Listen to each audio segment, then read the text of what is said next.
The dog with the gun in the mouth. Y'all remember that? Where that gun that Fatal had at the House of Blues. Y'all remember that? The gun Fatal had at the House of Blues, right? That he got taken away from him, trying to sneak it in the House of Blues. And the cop that took it, sent it to Santa Monica police and told them they could get the gun back if it wasn't dirty. They sent the gun into Santa Monica Police Department. They ran it for ballistics. It came back clean. The cop gave the gun back to Reggie, right? Then when Reggie got caught up in his deposition, they was asking him, well, what happened to that gun? Well, we know the dirty nigga never gave it back to Reggie. I mean, gave Fatal back his gun. Reggie kept the gun. And this is when Kevin Hackey is around, and little did they know he was undercover working for the ATF and the feds, right? Reggie keeps the gun, right? Reggie keeps the gun and then talk about he threw the gun in the water, right? In the Bahamas. But then later, Reggie comes back and says, oh, he gave the gun to his father, and his father put it in the Compton evidence locker. Why would you give your father a gun to put in the Compton evidence locker? And those is two different jurisdictions. Then that gun mysteriously pops up in Corey Edwards' backyard. They said the dog dug the gun up. I don't know when a dog smells metal and digs it up. Not like it's a bone or food. He smells metal. Picks up, digs up a gun and is running around the yard with the gun in his mouth. And then they find the gun. Bobby Ladd and them, who also works for Reggie's father, right, at the time. They get the gun, and ironically, this same gun that that got took from Fatal, that Reggie went and kept his gun, tells two different stories about it. Once he threw it in the water in the Bahamas, he got rid of it.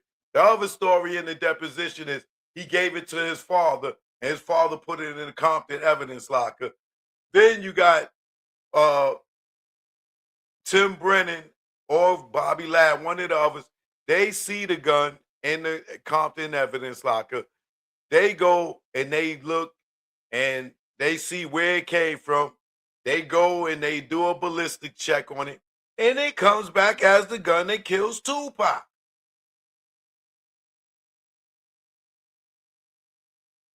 So how does Fatal gun that got taken at the House of Blues, that got ran ballistic, was clean, get given to Reggie, and then after Tupac gets killed, Reggie says that gun, he threw it in the water in the Bahamas. Then he also says that he gave it to his dad and he booked it into the Compton evidence locker. And then Brennan and Ladd, one or the other, they find the gun in the evidence locker. They see that it was found in Corey Edwards' backyard. They run a ballistics check on it, and it comes back as the gun that killed Tupac.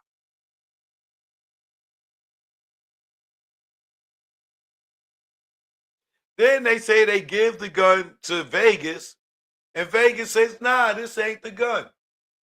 So how did the Compton police, who are nowhere in Vegas, they ain't got no jurisdiction in Vegas, but they found the gun that killed Tupac in Compton evidence locker, the same 40 Glock that allegedly that Fatal had.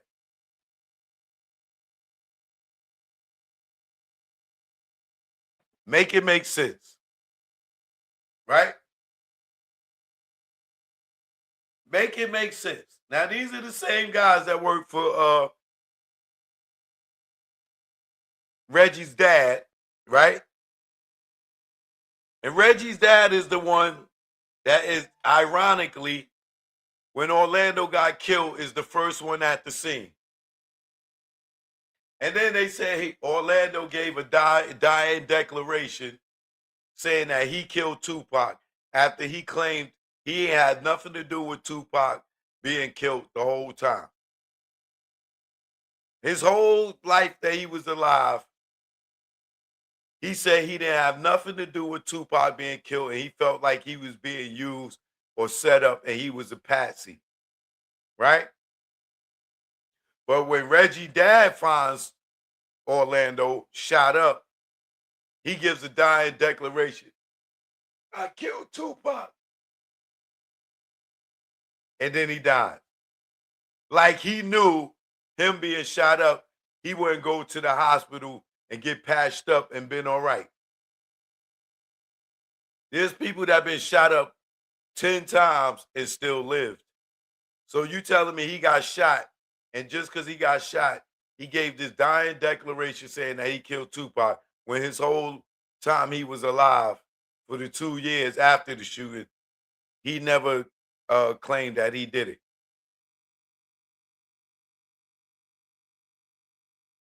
Now, getting back to 50 Cent, if you didn't hear him, 50, I'll bring it back for you. He was asked a question. Did Diddy ask y'all or hire y'all to do something to Pac and Suge? And Keefe D says, No, no. He never approached me about that. That's Greg Kane. He want to make what he just like. Puffy, he approached you on 3 different occasions, right? About pitting the hit on Tupac and Suge. No, no. He never approached me about that. That's Greg Kane. He want to. Right? About pitting the hit on Tupac and Suge. No, no. He never approached me about that. That's Greg Kane. He want to.